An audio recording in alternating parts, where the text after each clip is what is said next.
প্রিয় দর্শক, আমি শফিকুল ইসলাম এবং আপনারা দেখছেন আরামবাগ টিভি। দর্শক, আপনারা জানেন যে বিশ্বের একটা খবর নিয়ে অনেক চর্চা হচ্ছে। সেটা হচ্ছে লেবাননের হিজবুল্লাহর নেতা, নাম হচ্ছে হাসান নাসারুল্লাহ। তাকে মেরে ফেলা হয়েছে। ইসরায়েল তাদের যে ইন্টেলিজেন্স সেটাকে কাজে লাগিয়ে হিজবুল্লাহর ওই নেতা, যার জন্য ইসরায়েল খুবই অতিষ্ঠ ছিল, একদিকে প্যালেস্তাইনের গাজা, সেদিক থেকে আক্রমণ, অন্যদিকে লেবানন থেকে আক্রমণ, এবং পেছনে তো অনেক সব শক্তি কাজ করে, তাদের মধ্যে ইরানের কথাটা উল্লেখ রয়েছে। তো ইসরায়েল তাদের নিরাপত্তার স্বার্থে এবং ইসরায়েলের উত্তর দিকে যারা থাকেন এবং ওই যে জায়গাটা, সেটা চাষাবাদ মানে অনেক কিছু আছে, অর্থনীতি উন্নতি ঘটনার ক্ষেত্রে ওই অংশটা ইসরায়েল কাজে লাগায়। কিন্তু লেবাননের লাগাতার আক্রমণ মানে অ্যাটাক যেগুলো হয়ে থাকে আর কি, সেই সবের জেরে অর্থনীতিতে একটা আঘাত এবং ওখানকার মানুষদেরকেও সমস্যায় পড়তে হচ্ছিল। তো সেই জন্যে ইসরায়েল চেষ্টা করে গেছে যে হিজবুল্লাহ, লেবাননের এই যে শিয়া সংগঠন হিজবুল্লাহ, চরমপন্থী, সেই নেতাকে যদি খতম করা যায় তাহলে হয়তো অনেকটাই নিরাপদ করা যাবে ইসরায়েলের ওই অংশটাকে। সেই জন্যে চেষ্টা অনেক দিন ধরেই চালাচ্ছিল, কিন্তু আলটিমেটলি সেই হাসান নাসারুল্লাহকে কতল করতে পেরেছে, মারতে পেরেছে। বাংকারে মানে লুকোনো অবস্থাতে ছিল এই হাসান নাসারুল্লাহ, কিন্তু তা সত্ত্বেও বাংকার ব্লাস্ট করে মানে বাংকারের মানে এমন বিস্ফোরক ইউজ করা হয়েছিল যে বাংকারে থাকা সত্ত্বেও হাসান নাসারুল্লাহকে মেরে ফেলা গেছে। ফলে খানিকটা হলেও স্বস্তি ইসরায়েলের। কিন্তু এখন অন্য বিষয়ে উঠে আসছে যে কে এর পরবর্তী নেতা, কার দায়িত্বে এই হিজবুল্লাহ চলবে। সেই ক্ষেত্রে যে নামটা উঠে এসছে, যে ছবিটা দেখতে পাচ্ছেন, হাশেম বলে এই ছবি এসছে। এই হাশেম নাকি হাসান নাসারুল্লাহর তুতো ভাই, মামাতো ভাই এইসব বলা হচ্ছে। এখন তাকে অস্থায়ীভাবে দায়িত্ব দেওয়া হচ্ছে। পরবর্তীকালে সিস্টেম রয়েছে, সাংগঠনিক সিস্টেম, সেই সিস্টেম মেনে পার্মানেন্ট দায়িত্ব দেওয়া হবে হিজবুল্লাহ গোষ্ঠীর মানে দায়িত্বভার, সেটাও বলা হচ্ছে।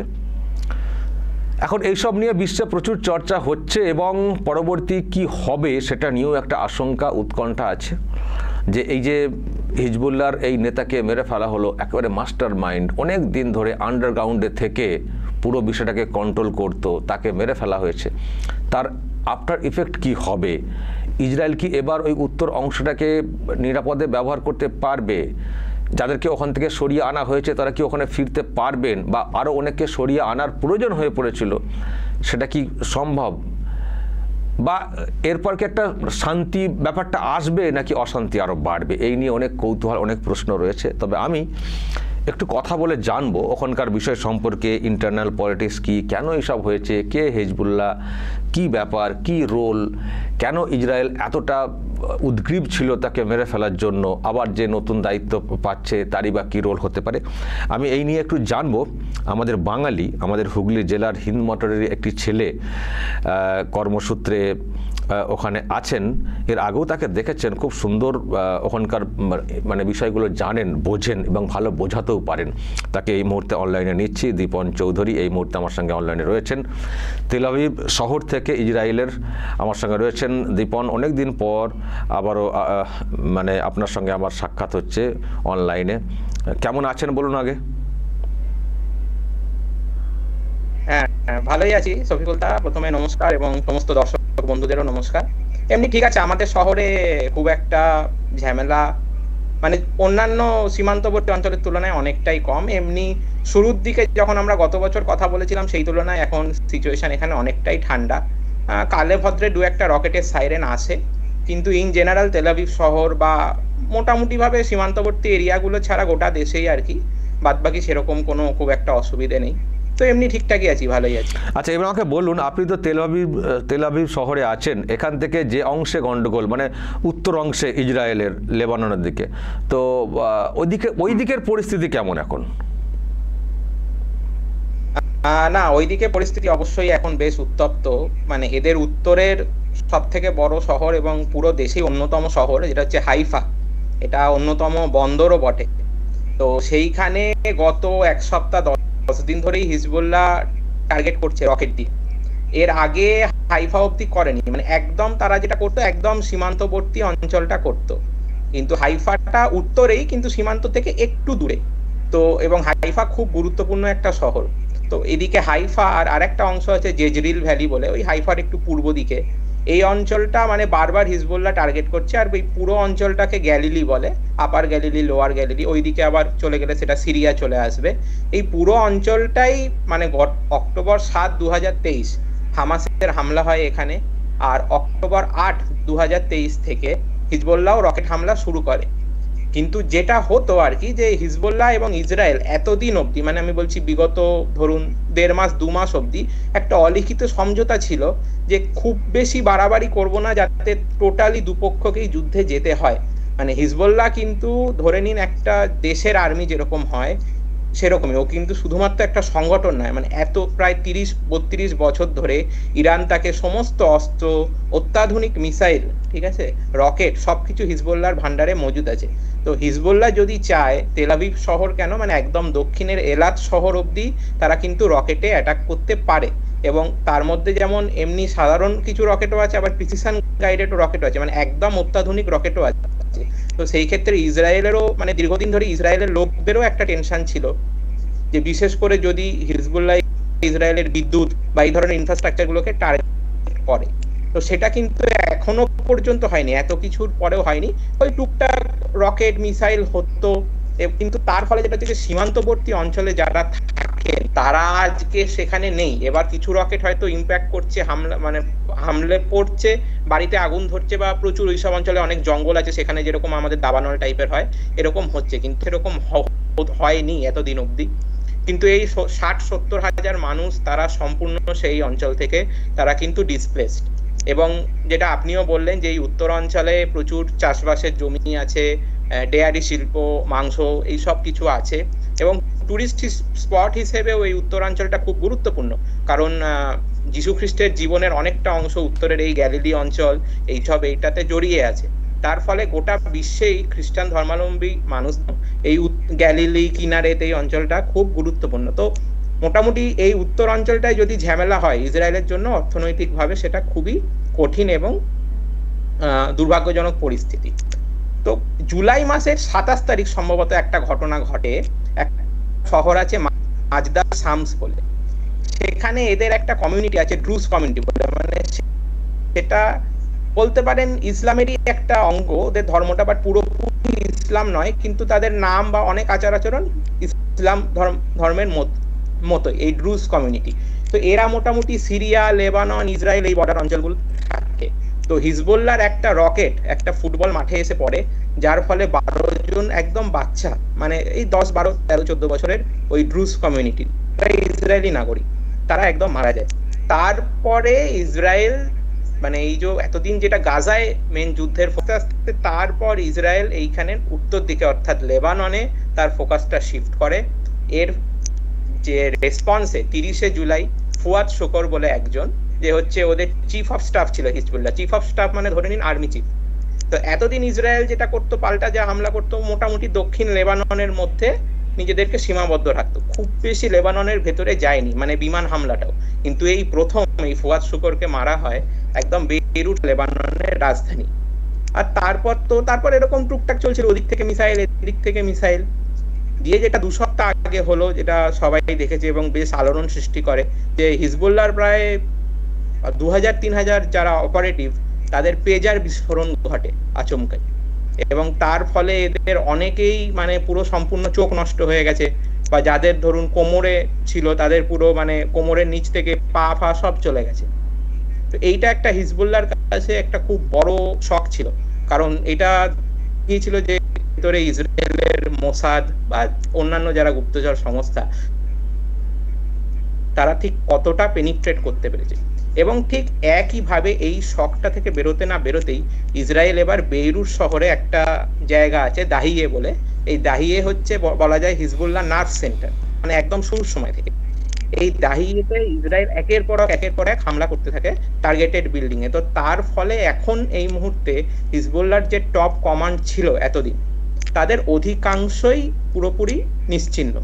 এবং যেটা এই 3 দিন আগে হলো, যেটা সব থেকে যেটা বড় মানে পুরো যুদ্ধেরই বলা যেতে পারে একটা হাইলাইট, সেটা হচ্ছে হিজবুল্লাহ যিনি সেক্রেটারি জেনারেল ছিলেন হাসান নাসরুল্লাহ, তিনি কিন্তু লেবাননে একজন প্রবাদ প্রতিজ্ঞ বা কিংবদন্তি ব্যক্তি, এবং তার প্রভাব মারাত্মক। মানে শুধু লেবানন কেন, ওই পুরো মধ্যপ্রাচ্যে শিয়া কমিউনিটির মধ্যে এবং তারও বাইরে মারাত্মক প্রভাব। তিনি একজন মানে অত্যন্ত মানে শার্প, বুদ্ধিমান, দারুণ মিলিটারি স্ট্র্যাটেজিস্ট। এতদিন তাকে ধরা কার্যত অসম্ভব ছিল, কারণ 2006 সালে লেবাননের সঙ্গে ইসরায়েলের যে দ্বিতীয় যুদ্ধ হয়, তারপর থেকে উনি কোনোদিন প্রকাশ্যে আসেননি। আজীবন বাংকারে বাংকারে থাকতেন, খালি উনি স্পিচ দিতেন, বক্তৃতা দিতেন, সেগুলো আগে থেকে রেকর্ড করা ছিল। আজ 2006 মানে আপনি বুঝতে পারছেন প্রায় 20 বছর ইসরায়েল এর প্রায় তারা টার্গেট করেছে তাকে ধরার, কিন্তু পারেনি। গিয়ে এই 2024-এ এসে অবশেষে তারা সফল হলো। তো যেটা হিজবুল্লাহর মেন কমান্ড হেডকোয়ার্টার ছিল ওই দাহিয়ে অঞ্চলেই, বেইরুটে, সেইখানে তারা অ্যাটাক করেছে। এবং তিনি বাংকারে ছিলেন, কিন্তু এটা আপনিও বললেন যে বাংকার বাস্টিং বোম বলে হয়, প্রায় 80 টন বোম তারা ওই F-15 বিমান যেটা সেখান থেকে নিক্ষেপ করেছে, এবং ওই 5-6টা বিল্ডিং পুরো ধূলিসাৎ হয়ে গেছে। তো প্রথমে ইসরায়েল আর্মি বলেছিল সেই দিনকে অ্যাটাকের দিন যে এরকম হয়েছে, এবং হিজবুল্লাহ কিছু বলেনি, কনফার্ম করেনি। হিজবুল্লাহ প্রায় 24 ঘন্টা পর কনফার্ম করে যে হ্যাঁ সত্যি হাসান নাসরাল্লাহ তিনি নিহত হয়েছেন, আর বডি ওই ধ্বংসস্তূপের আড়াল থেকে রিট্রিভ করা গেছেন, এবং আজ অথবা কাল মানে লেবাননে শেষকৃত্য সম্পন্ন হবে। তো মোটামুটি লেবানন এখন, যেটা আমরা আগেও কথা বলেছি সবাই এটাতে দেখেছি, যে গাজার সঙ্গে যে যুদ্ধটা চলছিল, গাজাতে এখন একটা স্যাচুরেশন লেভেল চলে এসেছে, মানে খুব বেশি ওখানে কিছু করার নেই। মানে হামাসের অনেক শীর্ষ নেতাকে এরা মেরে দিচ্ছে, কিন্তু সমস্ত পণবন্দীদেরকে এরা ফেরাতে পারেনি। তারা এখনো ওই টানেলে প্রায় 100 জন মতো টানেলে এখনো বন্দী, তাদের মধ্যে জীবিত আছে সেটা খুবই বড় প্রশ্ন। এবং হামাসের যিনি এখন মূল নেতা ইহাইয়া সিনোয়ার, তিনি ওই টানেলে আছেন। তো গাজাতে টুকটাক অপারেশন চলছে, বাট এদের এখন যে ফোকাস সেটা হচ্ছে লেবানন। এবং লেবানন, যেটা আপনি কারণটা শুরুতে বললেন, যে যেটা 60 থেকে 70 হাজার নাগরিক তারা যে ওইখানে আসতে পারেনি, এবং অর্থনৈতিকভাবে ইসরায়েলের উপর যে বার্ডেনটা হচ্ছে সেইটাকে করা মানে লাঘব করার জন্য আপাতত লেবাননে তারা ফোকাস করছে। এবং এইমাত্র আমি দেখলাম যে খবর, যে সম্ভবত এবার গাজার মতোই দক্ষিণ লেবাননে ইসরায়েলের গ্রাউন্ড ইনকারশন হবে, মানে এবার সেনা ঢুকবে। এতদিন তো যা হচ্ছিল বিমান দিয়ে হচ্ছিল, কিন্তু সম্ভবত এবার সেনা আস্তে আস্তে ঢুকবে। মেইন যেটা ইসরায়েলের লক্ষ্য, যে ওইখানে একটা নদী আছে, লিটানি নদী, রাষ্ট্রপুঞ্জের সঙ্গে এদের মধ্যে একটা সমঝোতা হয়েছিল, যেই সমঝোতা অনুযায়ী হিজবুল্লাহ থাকবে লিটানি নদীর উত্তরে, আর তার বাকি অঞ্চলটা একটা বাফার জোন মতো থাকবে দক্ষিণে। তো তার ফলে ইসরায়েলের যেটা প্ল্যান হচ্ছে, যে যদি ওদেরকে কিছুটা পিছিয়ে হাঁটিয়ে দেওয়া যায় সীমান্ত থেকে, তাহলে আমাদের কিছুটা নাগরিকরা ফিরতে পারবে। যদিও এইটা অনেক এখানকার প্রতিরক্ষা বিশেষজ্ঞরা বলছেন এটা পুরোপুরি ঠিক নয়। তার কাছে যা রকেট আছে, তার যা রেঞ্জ, সেটা সে চাইলে বেইরুট শহর বা উত্তর লেবানন থেকে বসেও ছুঁটতে পারে। তো টোটালি মিলিটারিলি যদি ইসরায়েল কোনোভাবে হিজবুল্লাহকে হারাতে পারে, তবেই এটার একটা সমঝোতা বেরোতে পারে। আর না হলে এমন একটা যুদ্ধবিরতি, যদি এটার পেছনে এবং ফ্রান্স অত্যন্ত চেষ্টা করছে যাতে দুপক্ষের মধ্যে আলোচনা করে একটা যুদ্ধ বেজে যায়, তো যুদ্ধবিরতি করে যদি দুপক্ষই সেই যুদ্ধবিরতিকে মানে সম্মান করে, সেই ক্ষেত্রে এই লড়াইটা এই মুহূর্তে থামার জায়গায় আছে। আদারওয়াইজ এটা কিন্তু আরো বাড়ার সম্ভাবনাই দেখা দিচ্ছে। আচ্ছা দীপন, আমাকে একটু বলুন যে মানে কি নিয়ে গন্ডগোলটা, কি নিয়ে, মানে একটু যদি ইতিহাসটা বলা যায়। আচ্ছা দেখুন, হিজবুল্লাহ কিন্তু সেই অর্থে হামাসের থেকে অনেকটাই আলাদা। প্রধান ডিফারেন্স, প্রথম যেটা ডিফারেন্স, হামাস হচ্ছে একটা সুন্নিপন্থী সংগঠন এবং হিজবুল্লাহ হচ্ছে শিয়াপন্থী সংগঠন। এবং হিজবুল্লাহ যখন প্রতিষ্ঠিত হয়, এবং দুটো আলাদা দেশের, মানে হামাস তো প্যালেস্তাইন, হ্যাঁ হামাস প্যালেস, কিন্তু যোগাযোগটা আছে, আমি সেটা বলছি। হামাস প্যালেস্তাইন এবং হিজবুল্লাহ হচ্ছে লেবানন। কিন্তু হিজবুল্লাহ যখন প্রথম প্রতিষ্ঠিত হয়, সেই প্রতিষ্ঠার সময় কিন্তু তার সঙ্গে প্যালেস্তাইনের কোনো যোগাযোগ ছিল না। হিজবুল্লাহ যেটা প্রতিষ্ঠিত হয় সেটা হচ্ছে দক্ষিণ লেবাননে। আমরা সবাই মোটামুটি ভারতীয়রা বা বাঙালিরাও ইয়াসের আরাফাতকে চিনি, যিনি প্যালেস্তাইন লিবারাইজেশন অর্গানাইজেশনের প্রধান ছিলেন, ফাতার প্রধান ছিলেন, খুব বিখ্যাত, ভারতের সঙ্গে তার অত্যন্ত সুসম্পর্ক ছিল। তো এই ইয়াসের আরাফাতের একটা সংগঠন ছিল পিএলও, এই পিএলওর যারা জঙ্গিরা তারা আগে জর্ডানে সব থাকতো, কিন্তু তারা জর্ডানের রাজাকে ক্ষমতা থেকে হাঁটাতে চেয়েছিল, যেটাকে আমরা যেরকম ক্ষমতাচ্যুত করা হয়, যেটাকে বলে কু। তো সেটা করার পর ওটাকে বলে ব্ল্যাক সেপ্টেম্বর। তো জর্ডান থেকে এই সমস্ত প্যালেস্তিনীয়দের বিতাড়িত করা হয়। তখন এই প্যালেস্তিনীয় রিফিউজিরা চলে যায় লেবাননে, এবং লেবাননের পুরো দক্ষিণ অঞ্চলটায় তারা গিয়ে বসতি করে। লেবানন মূলত ছিল একটা খ্রিস্টান মেজরিটি দেশ, মধ্যপ্রাচ্যের একমাত্র খ্রিস্টান মেজরিটি দেশ, এবং বেইরুট যে শহর ছিল অত্যন্ত উন্নত ছিল, এতটাই ছিল যে বেইরুটকে বলা হতো মিডিল ইস্টের প্যারিস, মানে তার কালচার। এবং এটা লেবানন একসময় ফ্রান্সের শাসনে ছিল, তো সেই জন্য সেই কানেকশন করে বলা হয়। তো এই যখন প্যালেস্তাইন লিবারাইজেশন অর্গানাইজেশন ওখানে গেল, তো তারা তখন দক্ষিণ লেবানন থেকে ইসরায়েলের ওপর, এটা আমি বলছি 1978-80 এই সময়টা, ইসরায়েলের ওপর হামলা করতে থাকে। এইটাকে আটকাতে ইসরায়েল 1982 সালে প্রথমবার 78 একবার গেছিল, 82 সালে যেটাকে বলে প্রথম লেবানন যুদ্ধ, ইসরায়েল লেবাননে হামলা করে, লেবাননের ভেতরে ঢোকে, এবং সেখানে পিএলওর সঙ্গে তাদের সংঘাত হয়, একটা সিজ ফায়ার হয়। কিন্তু যেটা হয় যে যুদ্ধের শেষে ইসরায়েল বেইরুট থেকে বেরিয়ে আসে, কিন্তু দক্ষিণ লেবাননের একটা অংশে থেকে যায়। এইখানে থাকে তারা 2000 সাল অব্দি।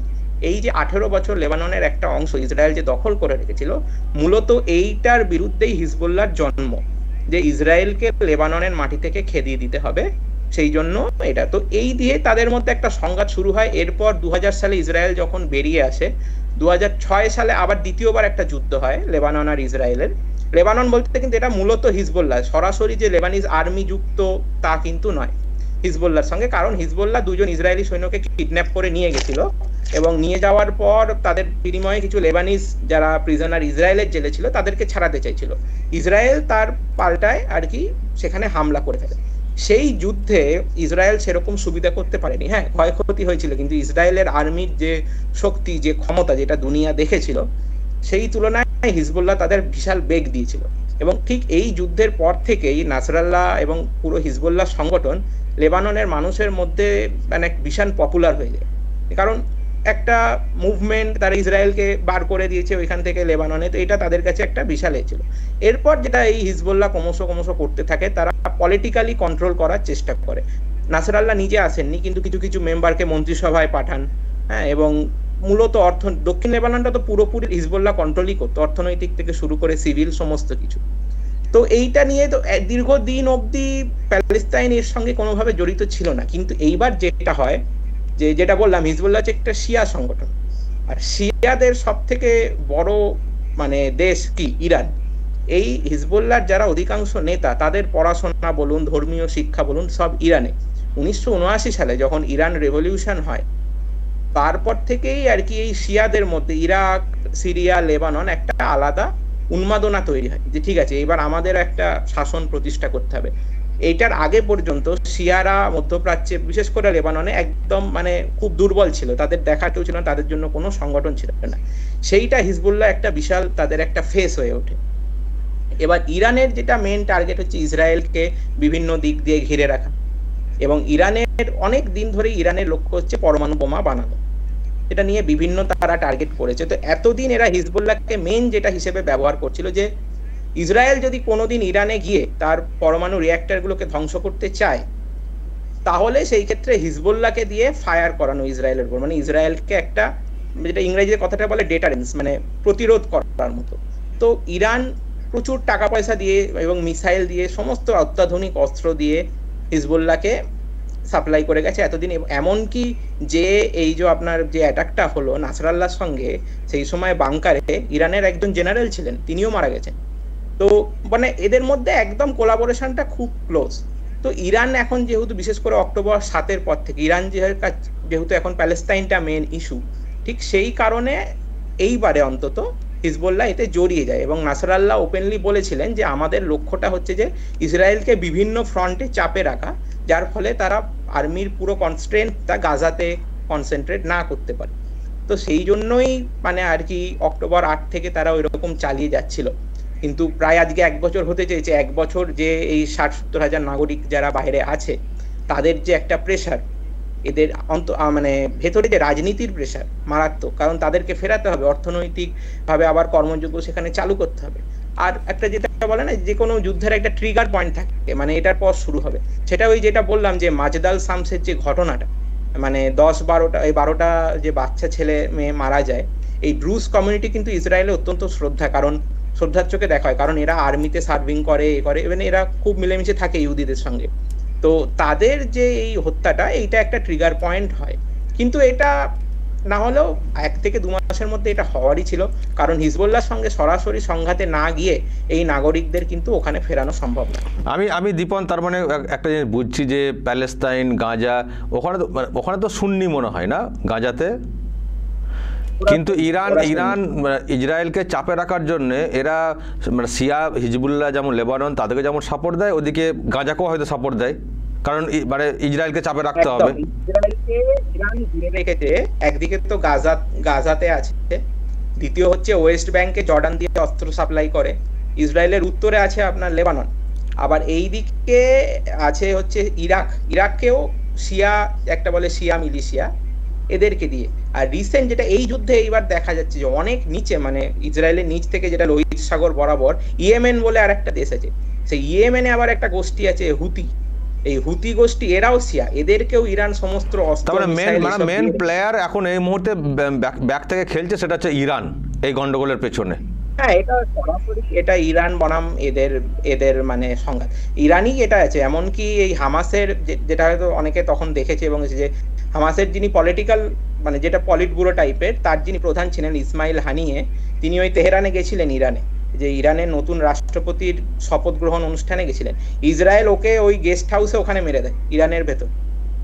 তো ইরান মানে পুরো জিনিসটাকে কন্ট্রোল করে। আচ্ছা, আমি বলছি লেবাননে তো যেমন শিয়া যেমন পার্সেন্টেজ আছে, প্রায় সম পার্সেন্টেজ তো সুন্নিরাও আছেন, তো ওখানে সরকারটা কিভাবে চলে?